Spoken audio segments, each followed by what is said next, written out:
یہ اختر رضا آ جائے بسم اللہ الرحمن الرحیم وما یشعرون، منافقین کے متعلق فرمایا گیا کہ یہ جو ایمان کا دعویٰ کرتے ہیں یہ اپنے گمان فاسد کے اعتبار سے دھوکہ دیتے ہیں مومنوں کو، جبکہ حقیقت یہ ہے کہ یہ خود اپنے آپ کو دھوکہ دے رہے ہیں، لیکن ما یشعرون، انہیں اس کا شعور۔ اس سے پہلے بتایا تھا کہ علم، معرفت اور شعور میں فرق ہوتا ہے۔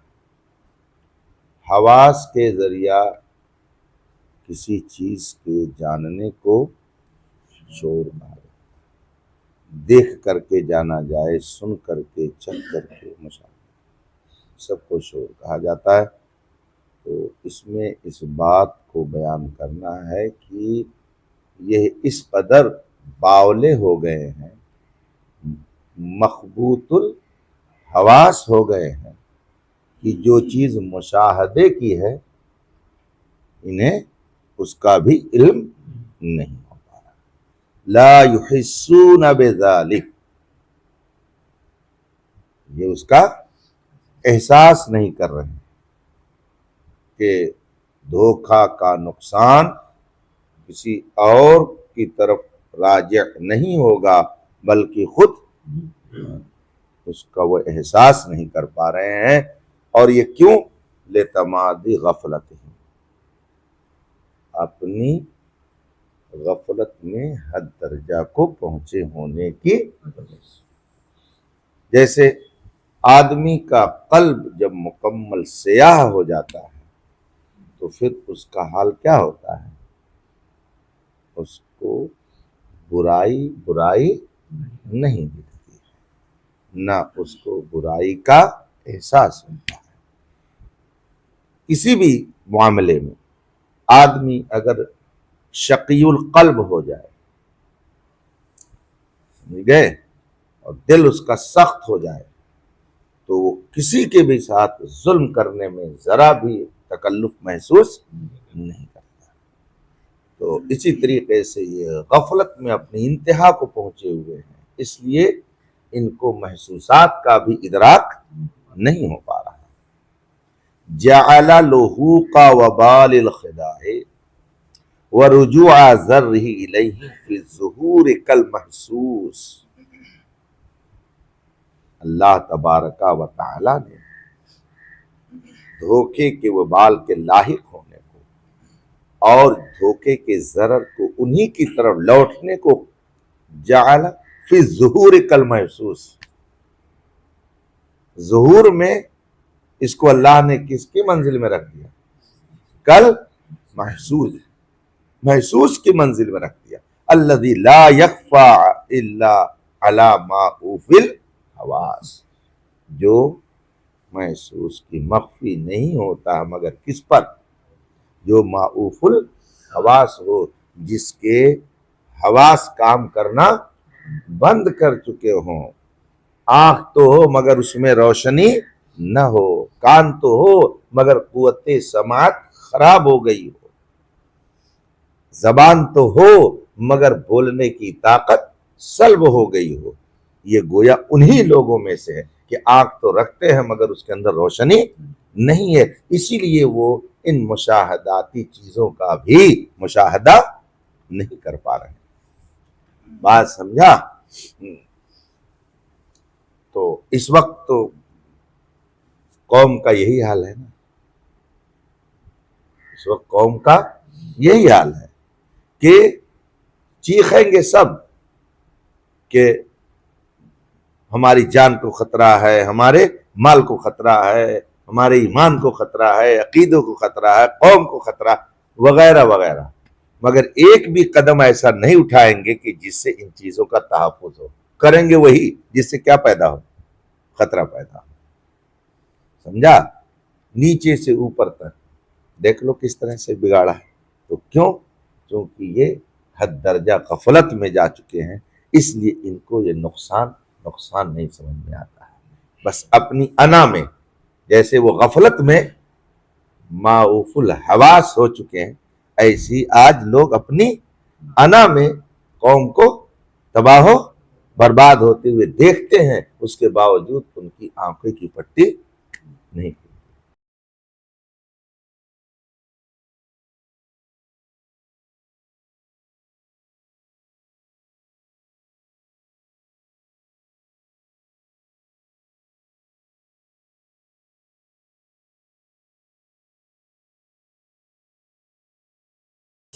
والشعور الاحساس.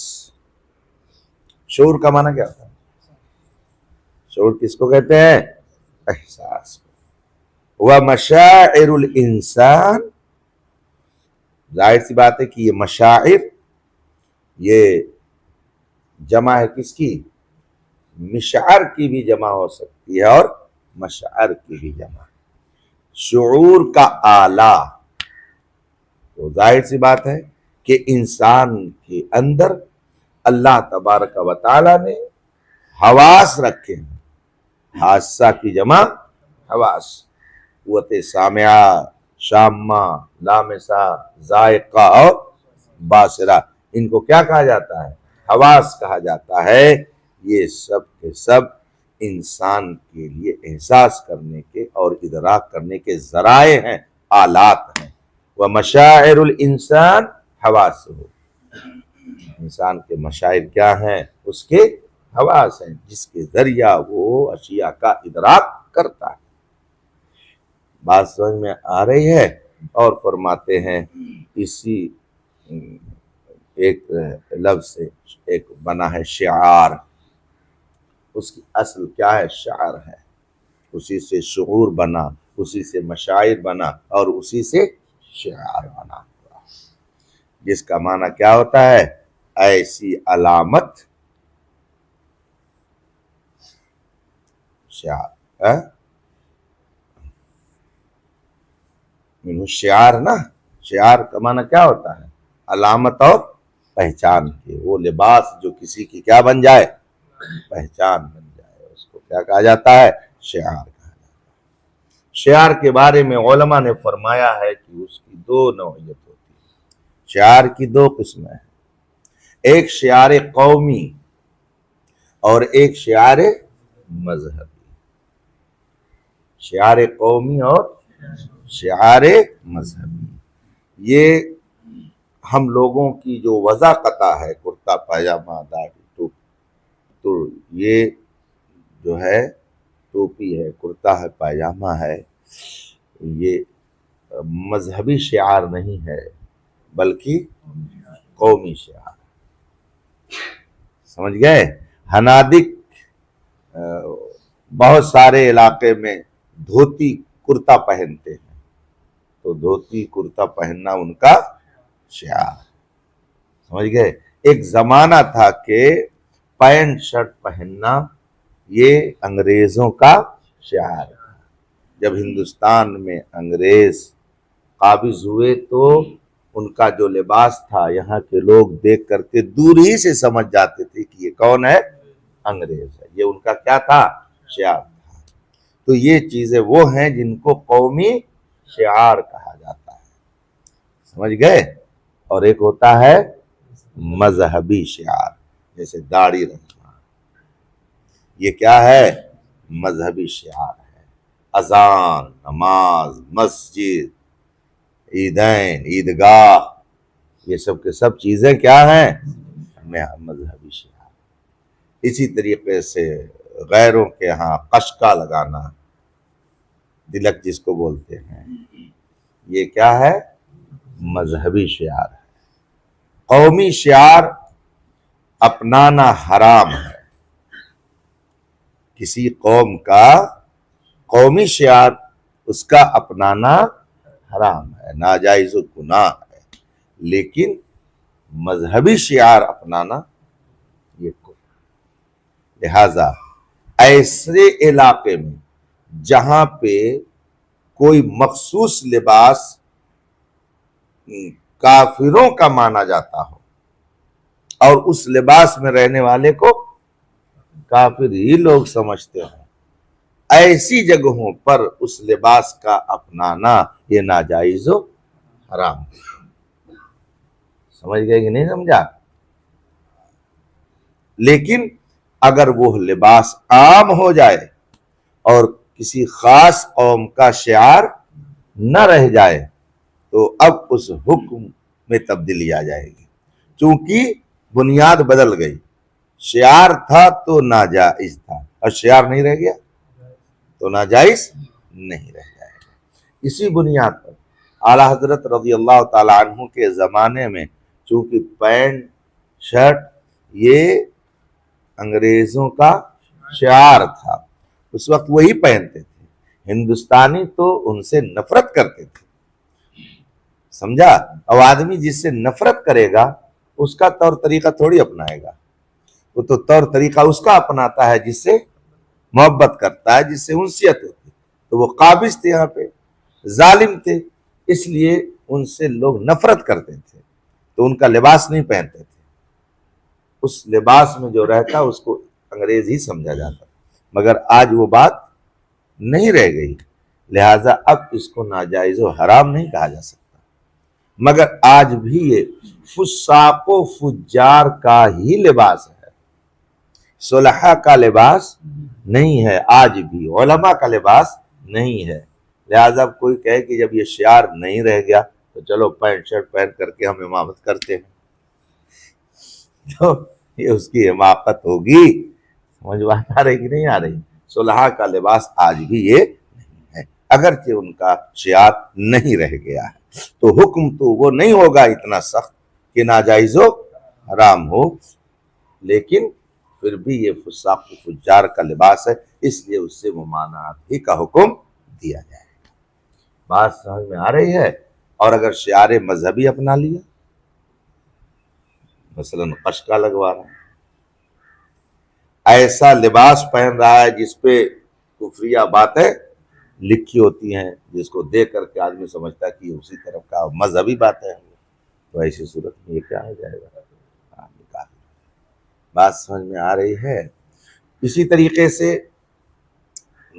مالا پہنانا، اگر ان مورتیوں کو مالا پہنایا جائے جو ان کے یہاں معبود کا درجہ رکھتی ہے، اس کا درجہ معبود کا درجہ رکھتی ہے، تو ان مورتیوں کو مالا پہنانا یہ ان کا طریقہ عبادت ہے، یہ طریقہ عبادت ہے، سمجھا؟ اس لیے اگر ایسی مورتیوں کو مالا پہنایا تو پہنانے والا کافر ہو گیا، سمجھا؟ لیکن اگر وہ مورتیاں معبودان باطلہ کی نہیں ہیں، کسی سیاسی لیڈر کی ہیں، کسی اور کی ہیں، تو یہ کفر تو نہیں ہوگا مگر حرام اور ناجائز گناہ ضرور ہوگا۔ اس لیے کہ یہ صحرا پہنانا، ہار پہنانا یہ اعزاز ہے، کیا ہے؟ اعزاز ہے، ظاہر سی بات ہے، تعظیم ہے، اکرام ہے، تکریم ہے، توقیر ہے، اعزاز ہے اس کا، اور تصاویر کا اعزاز یہ ناجائز و حرام ہے، منجر الی الکفر والشرک، اس لیے یہ حرام ہوگا، اور پہلی والی صورت اگر ہے تو یہ کفر ہوگا، لہذا مطلقاً اس کو کفر نہیں کہا جا سکتا ہے اور صرف حرام کے درجے میں نہیں رکھا جا سکتا، بلکہ اس میں تفصیل کرنی پڑے گی کہ اگر ایسی چیزوں کی ہے تو یہ حکم ہے اور ایسی چیزوں کی ہے تو یہ حکم۔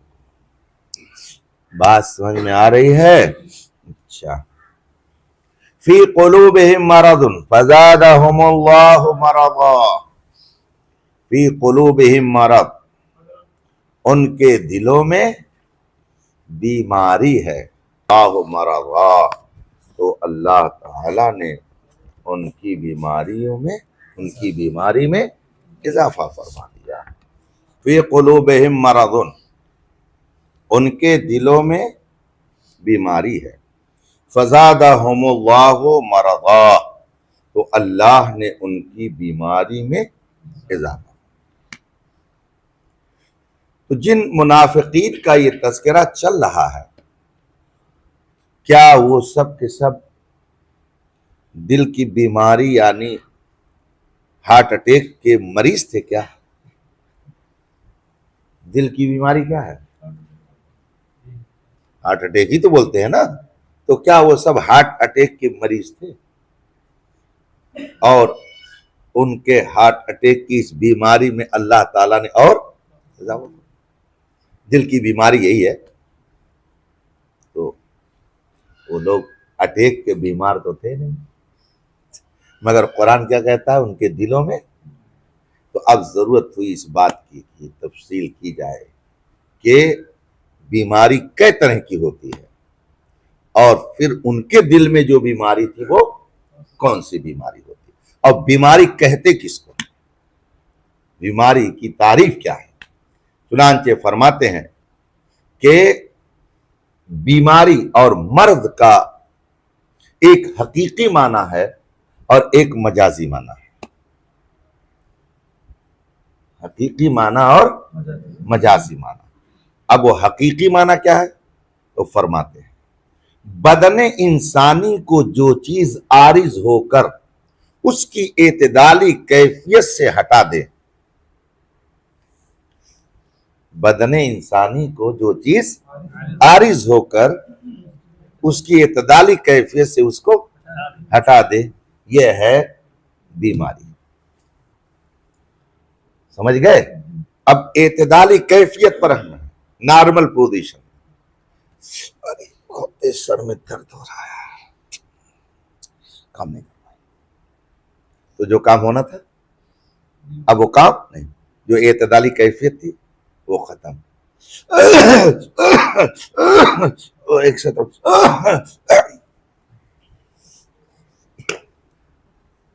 ارے نہیں سمجھا یار، اس کو کیا بولتے ہیں؟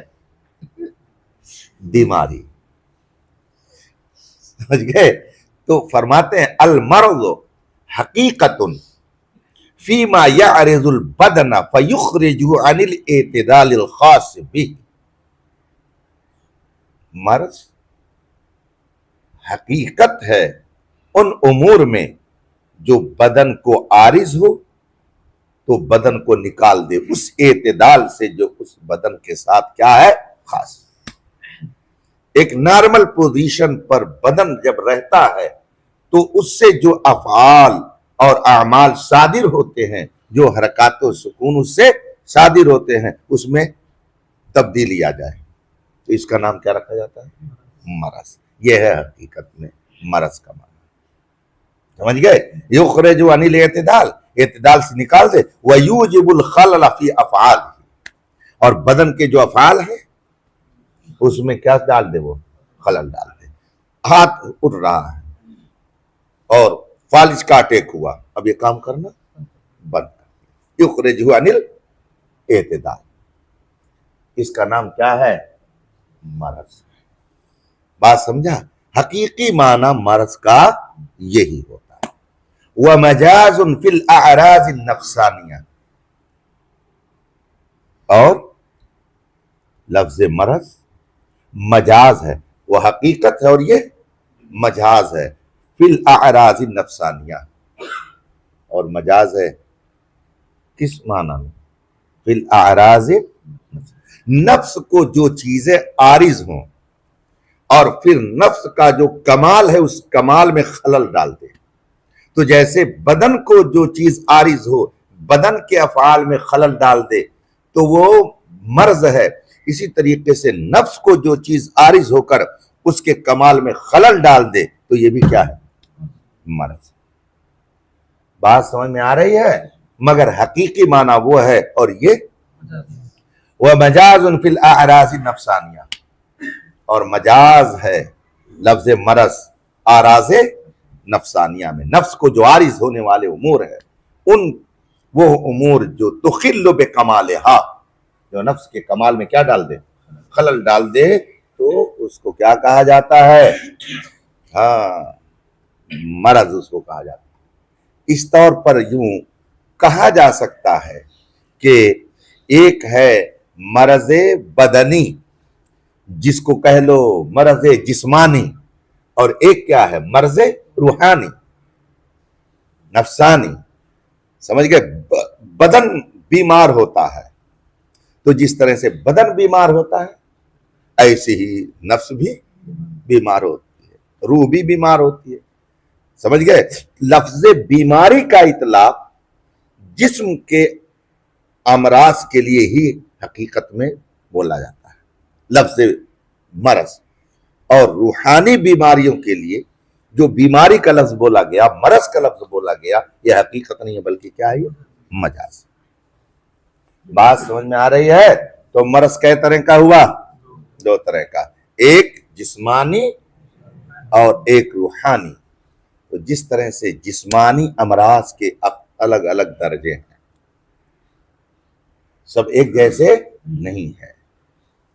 کوئی مرض ایسا کہ جس کے لیے بزرگان دین دعا کرتے تھے، شکر کرتے تھے، جیسے ہلکا بخار رہنا، ہلکا درد سر رہنا، یہ انبیاء کرام کی بیماری بتائی۔ انبیاء کرام کو بخار اور درد سر کا عارضہ رہتا تھا۔ سمجھ گئے؟ ظاہر سی بات ہے کہ اس بیماری کی حیثیت الگ ہے، اور پھر کسی کو سردی ہو جائے، کھانسی آئے، اس کی حیثیت الگ ہے، اور کسی کو ٹی بی کی بیماری ہو جائے، اس کی حیثیت الگ ہے۔ بیماریاں ہیں نا، اور کسی کو کینسر ہو جائے۔ تو دیکھو، بعض بیماریاں نہایت خطرناک، مضر ہیں، بلکہ جان لیوا۔ سمجھ گئے؟ اسی طریقے سے جو روحانی بیماریاں ہیں، ان بیماریوں میں بھی سب ایک درجے کی نہیں ہے۔ کوئی چھوٹی بیماری، کوئی اس سے بڑی، کوئی اس سے بڑی، کوئی اس سے بڑی۔ سمجھ بات آ رہی ہے؟ تو جس طرح سے جسمانی بیماریوں میں اس وقت سب سے بھیانک اور جان لیوا مہلک بیماری کا نام کیا ہے؟ کینسر ہے۔ ایسے ہی سب سے مہلک بیماری، روحانی بیماری کا نام کیا ہے؟ سب سے پہلے انہوں نے رکھا کل جہل وسوء العقیدت والحسد والضغینۃ وحب المعاصی۔ یہ سب کے سب روحانی بیماریاں ہیں مل صاحب۔ میدا یہ تمام بیماریوں کی جڑ ہے، ایسی ہی جہالت تمام بیماریوں کی جڑ ہے۔ جہالت یہ تمام بیماریوں کا منبع ہے۔ اللہ کے رسول صلی اللہ علیہ وسلم مکے کے مشرکین کی ایذا پر کیا فرماتے تھے؟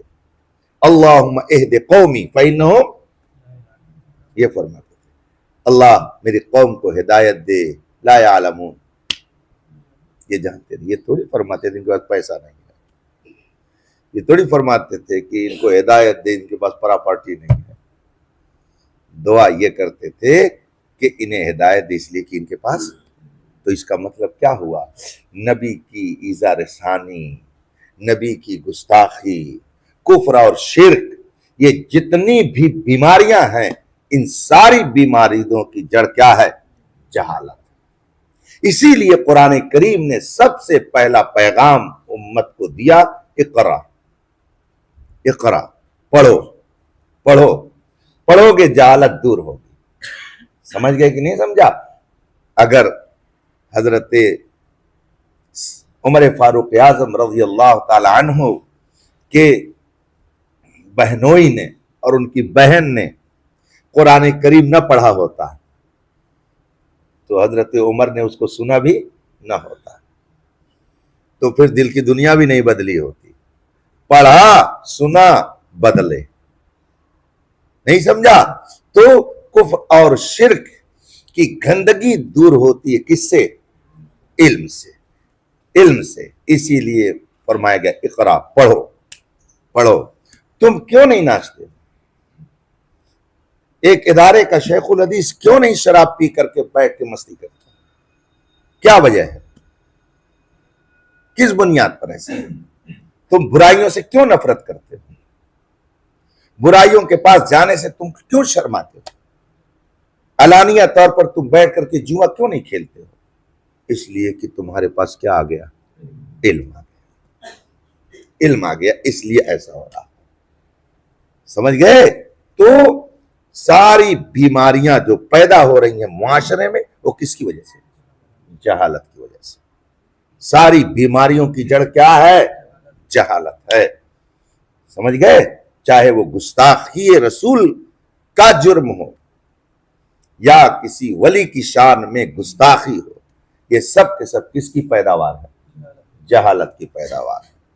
اگر وہ جانتے تو ایسی حرکت نہ کرتے۔ فرماتے ہیں اعراض نفسانیہ میں جو روح کو اور نفس کو کمال سے روک دیتی ہے، ان بیماریوں میں ایک بیماری ہے جیسے جہل۔ کیا؟ جہالت۔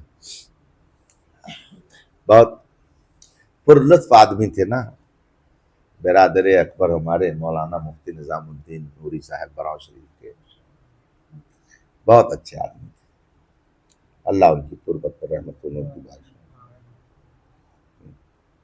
میں ان کو آج تک نہیں بھول سکا، اتنے نیک، اچھے اور بہت ہی دل کے صاف انسان، تفریحی مزاج بھی تھا۔ تو ایک روز کہتے ہیں اے مولانا سنو، یہ جو دعا بتائی گئی ہے نا، الحمدللہ الذی عافانی مما ابتلاک بہ، کسی بیمار کو دیکھ کر کے یہ دعا پڑھنے کا حکم ہے نا، تو کہا کہ ہمارے لگا کونو جاہل اگر آوت ہے نا تو ہم وقت دیکھ کے پڑھ لیتے ہیں، یہ نہ تھے کہ سب سے بڑی بیماری ہوئے لے کے آوت ہے۔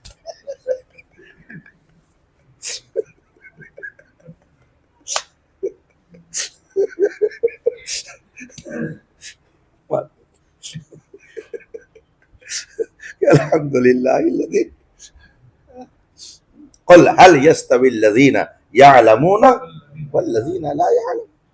تم پوری دنیا کی حکومت اپنے ہاتھ میں رکھ لو، لیکن اگر تمہارے پاس علم نہیں ہے تو پھر تمہاری کوئی حیثیت نہیں، اقتدار ختم، حیثیت ختم۔ پوری دنیا کے سیٹھ بن جاؤ، لیکن اگر علم نہیں ہے، پیسہ ختم، سٹھائی ختم، مگر علم یہ تو کہیں بھی رہے گا آدمی، علم اس کے ساتھ ہوگا۔ تو ساری برائیوں کی جڑ ہے، اس کا نام کیا ہے؟ جہالت ہے۔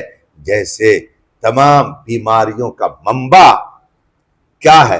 معدہ ہے، ساری بیماریاں معدے کی خرابی سے پیدا ہوتی ہے، ایسی جہالت وہ بیماری ہے جس کی وجہ سے ساری برائیاں پیدا ہوتی ہیں۔ کل جہل و سوء العقیدت، جیسے جہالت، سوء العقیدہ، بد عقیدگی، یہ بھی کیا ہے؟ بیماری ہے، یہ روحانی بیماری ہے۔ ایسے لوگوں کی روح بیمار ہوتی ہے جو بد عقیدگی کا شکار ہوتے ہیں۔ والحسد والضغینہ، حسد، جلن، یہ ایک بیماری ہے، لیکن یہ عجب اتفاق ہے کہ اس بیماری میں زیادہ مبتلا وہی لوگ رہتے ہیں جو مدعیان علم ہوتے ہیں۔ امام غزالی علیہ رحمت و رضوان نے تحریر فرمایا کہ فرمایا گیا ہے کہ شیطان نے کون سا جھنڈا کس جگہ گاڑا ہے، عداوت کا جھنڈا کہاں گاڑا، فلاں کا جھنڈا کہاں گاڑا، تو فرمایا کہ حسد کا جھنڈا علم کے بغل میں گاڑا، حسد کا جھنڈا علم کے بغل میں گاڑا۔ اسی لیے جو مدعیان علم ہوتے ہیں ان میں حسد کا مادہ زیادہ پایا جاتا ہے، سمجھا؟ تو یہ ایک بیماری ہے۔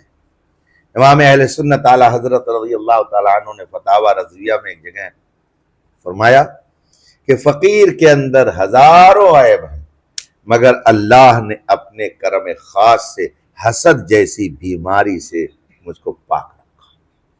اور پھر فرماتے ہیں حسد ہو کس پر؟ خلاصہ یہ 3 طرح کے لوگ ہوتے ہیں، یا تو اکابر، یا تو اصاغر، یا تو معاصر۔ حسد اور جلن اگر بڑوں سے کرو تو کیا اپنے اسلاف اور اپنے اکابر پر جلن؟ نہیں سمجھا؟ یہ کیسے ہو سکتا ہے؟ رہے میرے معاصر تو فقیر ان کے لیے عمدہ عمدہ القاب وضع کر کے اس کو رائج کرتا ہے، فلاں کے لیے یہ لقب استعمال کیا، فلاں کے لیے یہ لقب استعمال کیا، فلاں کے لیے یہ لقب استعمال کیا۔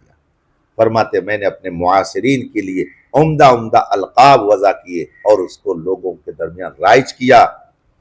تو جن کی عظمت اور جن کے اعزاز کے لیے میں اس طرح سے کرتا ہوں تو ان سے حسد کیا کروں گا، اور رہے چھوٹے تو ان سے کیا حسد؟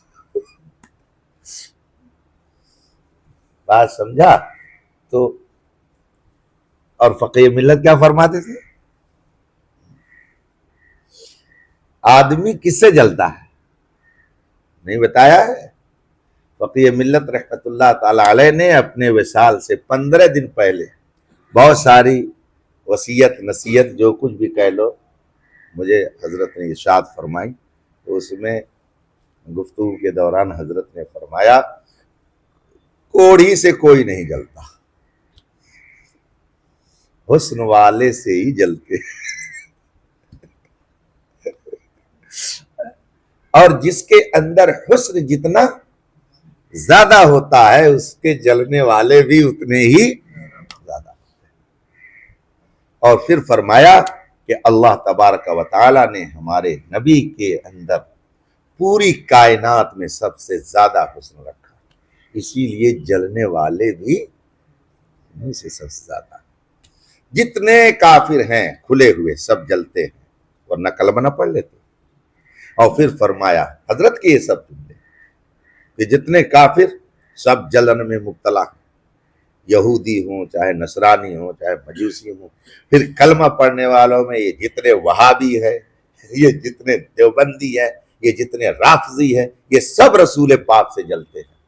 کوئی رسول پاک کے حسن پر تبرہ کرتا ہے، کوئی آپ کے علم پر تنقید کرتا ہے، کوئی کسی پر، کوئی کسی پر، کوئی آپ کے صحابہ پر، کوئی آپ کے اہل بیت پر، کوئی آپ کے نائبین پر، کسی نہ کسی طرح سے تبرہ کا شکار ہیں۔ یہ خصوصیت صرف الحمدللہ اہل سنت کو حاصل ہے کہ وہ اپنے نبی سے سچی عقیدت و محبت رکھتے ہیں۔ سمجھ بات آ رہی ہے؟ تو آدمی سے اگر کوئی جلتا ہے، حسد کرتا ہے، تو اسے یہ سمجھ لینا چاہیے کہ میرے اندر کچھ ہے، اس لیے کہ کوڑھی سے کوئی نہیں جلتا ہے۔ وَزَغِینَا، زغینہ کا معنی ہوتا ہے بزدلی، سمجھ گئے؟ دل کے اندر کینہ جو ہوتا ہے اس کو زغینہ کہتے ہیں۔ اور حب المعاصی، اور کیا چیز؟ گناہوں کی چاہت، آدمی کا دل لپکے اس کی طرف، تو اس کا مطلب ہے کہ اس کے دل میں کیا ہے؟ بیماری ہے، جس کی وجہ سے۔ اب ان چیزوں کو بیماری کیوں کہا گیا؟ تو مناسبت دکھا رہے ہیں حقیقی معنی اور مجازی معنی میں، چنانچہ فرماتے ہیں لِأَنَّهَا مَانِعَةٌ عَن نَيْلِ الْفَضَائِلِ، اس لیے کہ یہ وہ بیماریاں ہیں جو فضائل کے حصول سے کیا ہیں؟ مانع ہوتی ہیں۔ جس طریقے سے جسمانی بیماری لگ جائے تو جسم کو کام کرنے سے وہ بیماری روک دیتی ہے، ایسی یہ بیماریاں اگر لگ جائیں تو پھر روح کو عمدہ صفتوں سے متصف ہونے سے روک دیتی ہے۔